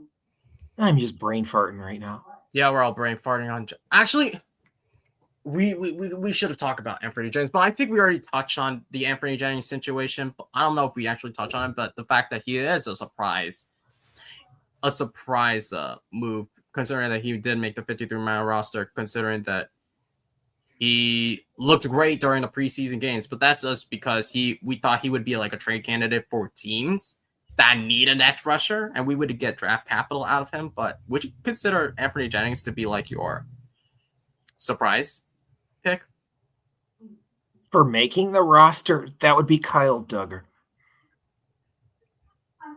Okay, that would be Kyle Duggar. We'll get to Kyle Duggar, but let's now move on to the cornerback room. And to answer, let's answer DPF's question. How do you feel about our cornerback depth? Well, that's a good one. Because we have 5 cornerbacks, and when we did the roster, we had 1, 2, 3, 4. Yeah, we had 5. So we had 5. And I think these were they. Yeah, the only difference in our projection was that we had Marcellus Dial making the roster. Over James, yeah. That's right. But he did get injured, as we know. But that's only because the only reason we would have Dial is only because of his special teams play. But yeah. I didn't think about DJ James. When DJ James popped off, and granted, I would have drafted DJ James over Marcellus Dial because these two were in the same draft class. They were. Interesting. Because Seattle drafted DJ James, and then they let him go. But what are your thoughts on DJ James so far throughout the whole entire preseason? Because I've never heard of DJ James at the time, and it seems like DJ James has been popping off with the first team, second team. Yeah, he had a key pick against Washington that I was like, Austin, you and I saw that play and we're like, I wonder about this guy, and I think it might have been specifically over Dial after that play, because it was I know it was their second and third stringers, but again, that was a really, really gutsy play. I think he might have been the one who nearly ran back for a pick 6 too. Yeah, I was a real fan of DJ James. I was leaning towards him, especially after the preseason, to make this roster at cornerback, because you just kind of looked at the names, and I think nobody had anything else different in terms of the first 4 in being Gonzo, Carlton Davis, Alex Austin, Marcus Jones. I think everybody across the board had those 4. It was a question of if we're going to carry CB5 or if we're going to carry 6. I think those were like the big questions. And we went with the guy who just outright performed the best, and I can't argue with that. Like, it's a win. It's honestly a win-win. Yeah. I had a coworker actually reach out. I was like, "Hey, we only have 5 corners. Is this gonna ruin like how we're gonna run schemes and stuff like that?" And I'm just like, no, not necessarily. Most of the time, you're only gonna have 3 corners out there.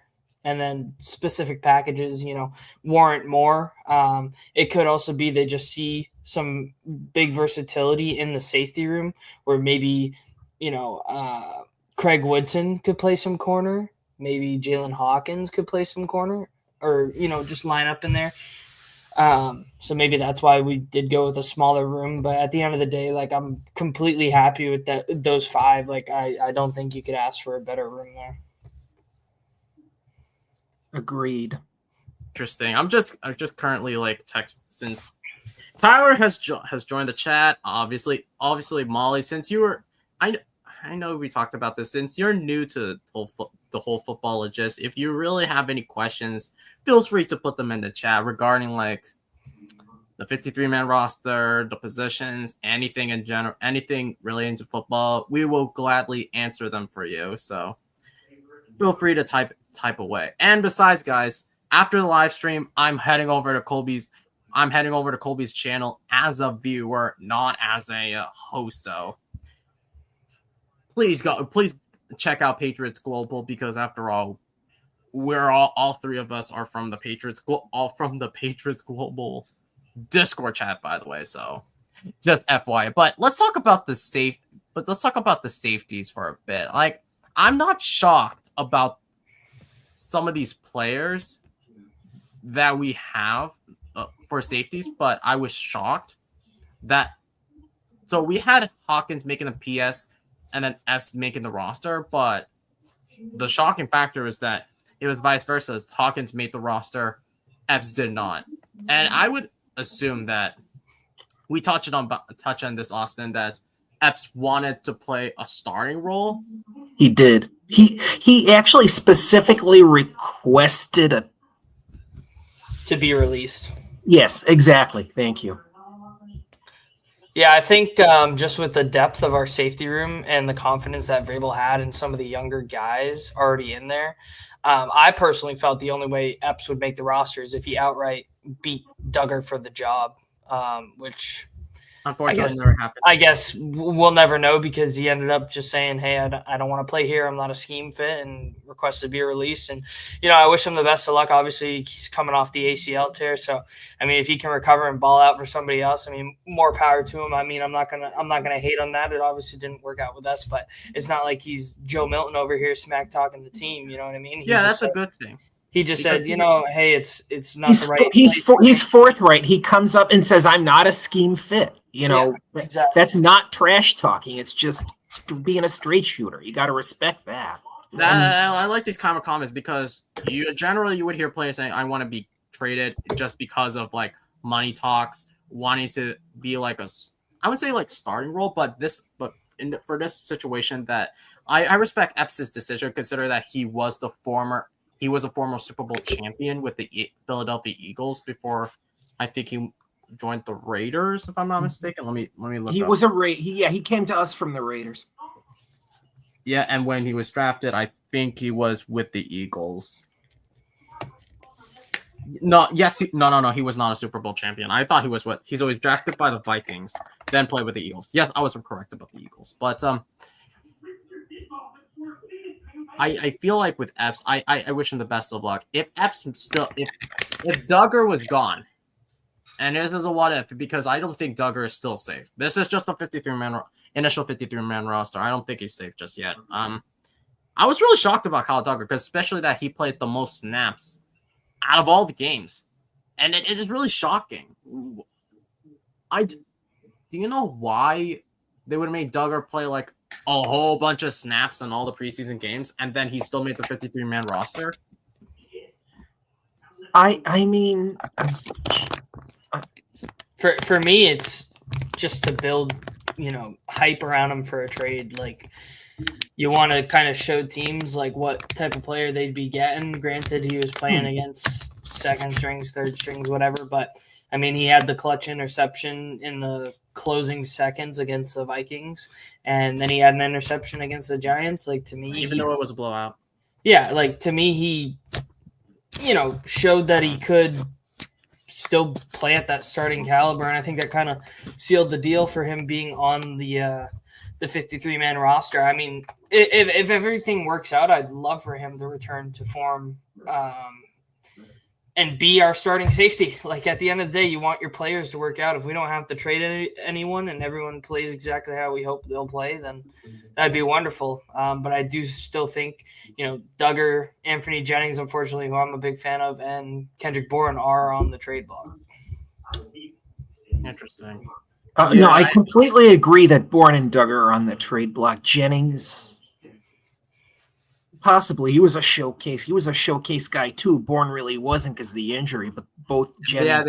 Not the injury that he suffered against the Dolphins. It was the injury during the scrims, I think. The who? No, we had like a scrimmage within the team, having team blue and team. Oh, that. Yeah. I gotcha. So I think that kind of makes sense, but I just feel like Bourne has been injury prone as of late, so it would have explained to seeing why he should be let go. But then again, he loved Josh McDaniels as an offensive coordinator, and vice versa. If anything, he would be on the team just because of Josh McDaniels, but that's the only reason I can think of. Like, if if Josh McDaniels never took that stupid offer with the Las Vegas Raiders, he would have stayed as the offensive coordinator. But I would also blame this more on for not bringing in a qualified offensive coordinator and we brought in scrubs or maybe his friends, I would say, to be offensive coordinator. FOBs. Ugh. That's why I said because I don't want to say his name. Ugh. To be okay, yeah. But enough. Ugh. But let's talk about. Okay, I think we got a question from Tyler. Anyone we saw that got cut around the league today have any interest in picking up? I think it'll be offensive line focus. Also, Cam Robinson. I would like to note too, Jonathan did ask a very similar question to this too. There are so many players that were released. Like, no to Shiloh Sanders because I'm sick and tired of the Sanders hype. Restrepo, I think he has that. I don't know if he has any injury history, but we don't need more wide receivers. No, I'd go Cam Robinson personally. Actually, there's one player we could bring back. Dan Skipper. Oh, you were talking about Skipper yesterday from the Lions, correct? Yes. He was caught by the Detroit Lions. And I would presume the Lions caught him for like younger guys. So makes sense. And he did play for us for a brief moment until that guy cut him. Because I think it was I like Isaiah Simmons. I would bring him in. I believe he played for the Cardinals, then played for the Giants, just got cut by He was a former first rounder. Yeah. I like his size. I think he's 6'4". He's very athletic. I've been preaching that he could play sort of a sub linebacker role or he could play safety. Like, I don't know. I like him. That's someone that I would have picked up. Yeah, Simmons, former first round pick too. Oh, there's this linebacker that people were in the chat were talking about. I forgot his name, but there's this linebacker who had the highest PFF grade in the preseason, and then he got cut. I forgot his name. I don't know, Tyler, if you can like touch on the guy. There'd be a lot of linebacker depth there too. Yeah, even though linebacker I think is the most improved position in my opinion. Oh. Mm-hmm. Yeah, it wouldn't hurt to bring in another linebacker. It wouldn't hurt. Who else am I thinking? Donovan Edwards got cut. Maybe we can bring him in, but I don't think I want him. I don't want Donovan Edwards. Let me take a look. Let me just take a look at some of the players currently. I did say Cam Robinson. Isn't he still on the Texans though? They didn't actually cut him. Raiders cuts. No, you're right. They were considering it. They didn't actually cut him. Yeah, you're Dalton Wagner. I'm just looking at this list. I'm just looking at all the lists. Ooh, we can bring in Luke Lakey. Luke Lachey? Oh, I liked him. That wouldn't be. He got cut. That is curious. Interesting. Let me see. Speaking of a young tight end. For the Seahawks, we have anything I wanted. There's a CBS Sports article. I can actually post it right now. Yeah, I'm on CBS. Oh, Frank Gore Jr. Let's bring in Frank Gore Jr. Oh, he got cut too, really? Yeah. Interesting. I think the Bills really like James Cook, Ray Davis, and Ty Johnson. So Ricky White III could be. I mean, I know he's a wide receiver, but I thought he gained a lot of hype coming out of college this year. Who else? There's so many we could discuss, and potentially we're now heading into the phase that we're formulating our practice squad. We could bring in guys. Let's talk about the 53-man roster, guys. Not the 53, the practice squad. Out of all the surprise picks, who do you want to see making the 53-man, the practice squad? Excuse me. I'll start with you, Austin. Making the practice squad, Swinson. Yeah, if I had to think, it's probably like Swinson. You probably got Wooldridge. You probably got John Parker, Romo. Yeah, you're probably definitely Romo. Probably Hasty, Jennings, probably Blankumsey and Giles. So we're at 7. You probably have someone. I'd say, hey, I'd put Hasty there too. That's just me. For me, I would put Lindstrom into the mix, Alec Lindstrom, because I think he For would center. be. Yep. I would also bring in Tyler's guy, Phil Lutz. Let's see. John Giles again. Kobe Minor, probably. Potentially, yeah. Okay, he's okay. Conley. I put Conley. Yeah, I'll put Conley too. Any guys I can let me see any guys I can think of. I'm looking at all these. Oh, Leo Collins, who was the right tackle. Leo Collins. Yeah. Let's bring him in. Go Delaware. Of course. Well, Tyler being from Delaware, that's cool. Any players that I can think of? There's so many good players we want. Oh, how about I was thinking of bringing back Pharaoh Brown, but I'm like, I know I don't want him. Do you want to bring back? Do you think we should bring back Pharaoh Brown? Nah. No, probably not. Yeah, even though he had that impressive touchdown against the Jets, but no, thank you. Giants. No, we said no to Tommy DeVito. Note. Gosh, there's so many players. There's actually one tight end I really we should have gotten to draft. Bryson Nesbitt. Yes. Oh, he got cut too? He got cut. Really? Fascinating. He had rapport with Drake May, so he could have rapport with Drake May. Correct. Nesbitt, and he's the one who thought he had that catch off of the Kyle Duggar interception, and they cut him? Really? I'd take a flyer on that, actually. I would too. I would take him too. If he is our future tight end, it seems like we only have to worry about tight end in the later rounds of the draft, I'm saying. Where did you find he was cut down? I don't have CBS Sports. Oh. Yeah, and also per John Breach on I don't know. But Nesbitt could be a good option. I really no, bringing a tight end, that'd be cool. I'd be down. Not Robbie Chosen. Forget him. No, to Russell Gage. No. There's so many lists. How about Robert Woods? No. Beanie Bishop? The guy who intercepted Aaron Rodgers twice. Who? What's his name again?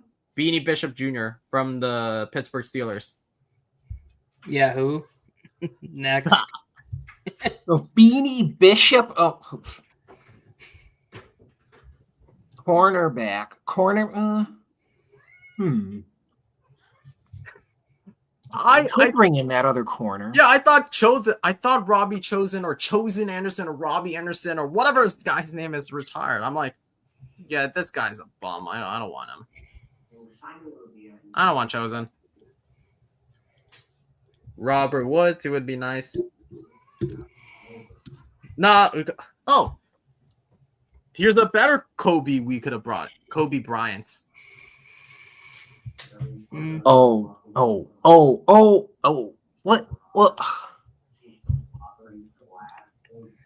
What? Oh. Wait. Oh, Kobe Bryant got cut by the Falcons? Joshua. You are not saying Kobe Bryant now. That's the guy's name. What? With the C. It's COBEE. Oh, really? Yep. Yeah, for the Falcons. He got cut by the Falcons. Oh, right here. Well, promising UDFA, yep. Out of Kansas. Oh, Joshua Gray got cut. I'm like, how? Oh, Gray got cut? Oh, well, I'd look at him. No to Kenyon Green is a bust. How about special teams, guys? Oh yeah, we forgot about special. Let's quickly discuss special teams. Well, the thing with special teams is we already knew who was going to make the special teams, but the kicker position, it's Kind of surprised me it was Borregales over Romo, but I was not surprised, and then later being surprised because of Borregales' shocking performance, I would say. that too. Especially when you missed a 43-yard field goal That against wide. the Giants. That wide. I'm like, that was one of the worst kicks I've ever seen. And I saw Colby's look, and I'm like, oh no, not and this. It's like Vrabel, how could you do that after he did that? And the suspicion is that they're just going for the rookie over the veteran. That's 100%. That's all it is. Nah, I don't know. Lions cuts, we could get Dan. Like I said, we could get Dan Skipper. For Titans, I heard. I'm surprised that Xavier Restrepo has been cut. Xavier Restrepo, yeah. Oh, there's this one guy that we could have bring in. He's an offensive lineman, Jalen Duncan. I don't know if you guys would be interested in him. Not really familiar with him. Unfortunately not. No, not to Carl Davis. There's so many we could have. Nothing for the Bears. Jaguars, nothing intriguing me.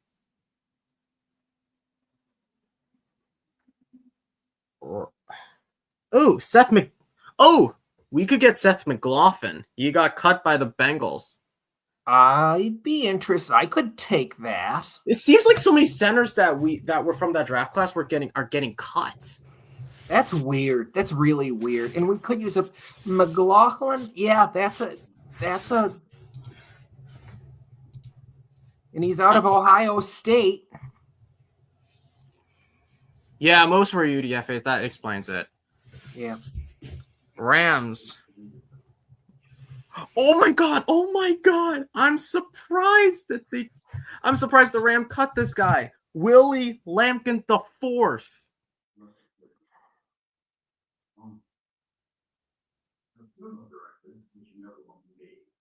Oh my god!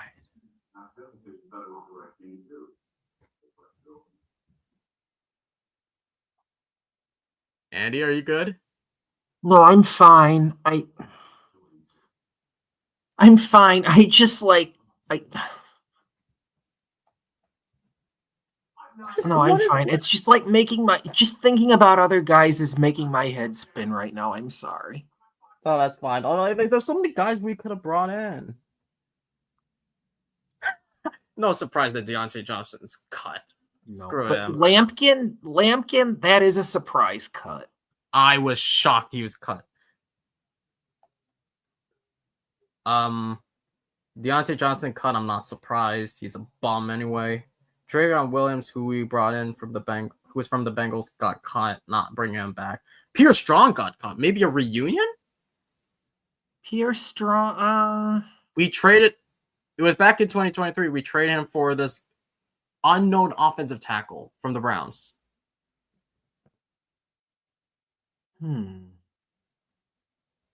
Oh, they cut the Texans cut Zach Thomas, tackle. Zach Thomas. Really? We could do a whole show on this, but I think that's we could entirely do a show on this. Yeah, we're definitely going to show on this because the countdown start on. Well, I'll discuss it on Colby's channel. They cut Zach Thomas. I am quite surprised at that. He played offensive lineman, right? Yeah. Zach Thomas.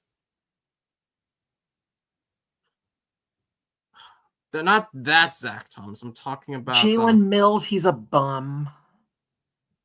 No. It's no. is oh, Molly asks, how do you all know so many players on different teams too? Yeah, we're not. Yeah, we do a bit of scouting. So basically, it's not just on the Patriots. We have to like do our deep dive too, just because we don't want to be like going like, who is this and who's that guy. So yeah, how do you know so many players? We play these guys, and also we've been watching a lot of like television, so it's here and there, here and there. Khalil Herbert got cut by Indy. He was with the Bears, right? And then the Bengals and the I don't know if he's with the. No, he's not with the Chargers. I know he's with the Bengals and the Bears. It says the Colts cut him per CBS. Weird.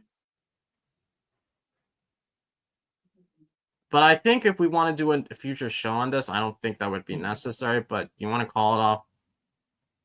Call it a stream? Call it a night or something? Like that? I would. How about you, Austin? We could completely do a show on this, though. That'd be cool.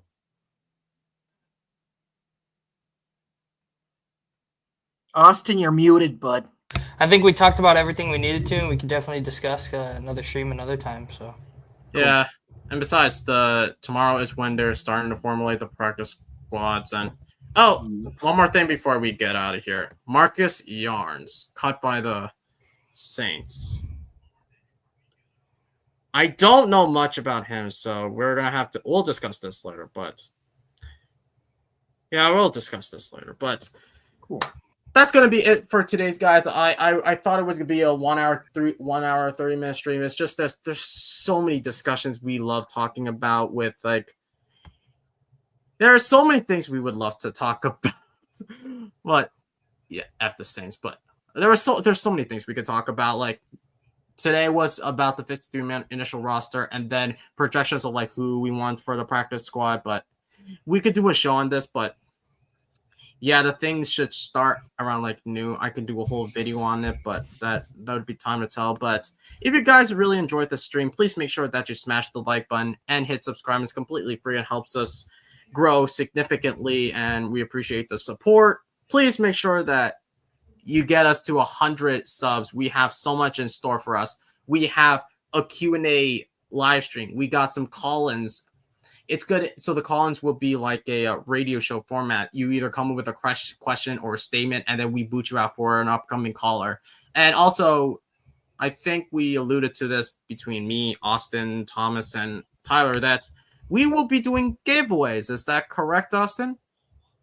Yeah, it's still in the works, but definitely looking at some giveaways, potentially some sports cards from my very own collection. I know, Austin, you and I talked about a Will Campbell card potentially. So, speaking of Will Campbell, Tyler, aka Paperwaves, will be leading this whole entire project. So it's all three of us, including Thomas. We will be doing that live stream next Tuesday, September 3rd. I don't know what time. I'm assuming it would be Tuesday night, I would assume. So stay tuned for that. We have so much work going to be preparing for all of you guys. You do not want to miss out this Will Campbell breakdown. It's the second. Oh, the second. That's right. Yeah. The third is on Wednesday. So I'm so excited for that film breakdown. Once again, thanks to you two for joining on for this. I didn't think about. Okay, Austin. Oh boy, here we go. I know, twinning. No. Oh, you two are so lucky. I should have got that, but you know what? Hold on, let me get myself a hat. Before I call it the stream, let's twin. No, let's make it triplets. Now there we go. Now it's more nice. There you go. Well, thanks. Thank you so much for joining us this live stream. And as always, let's say it all together. Let's go Pats. Peace out, everybody. Peace.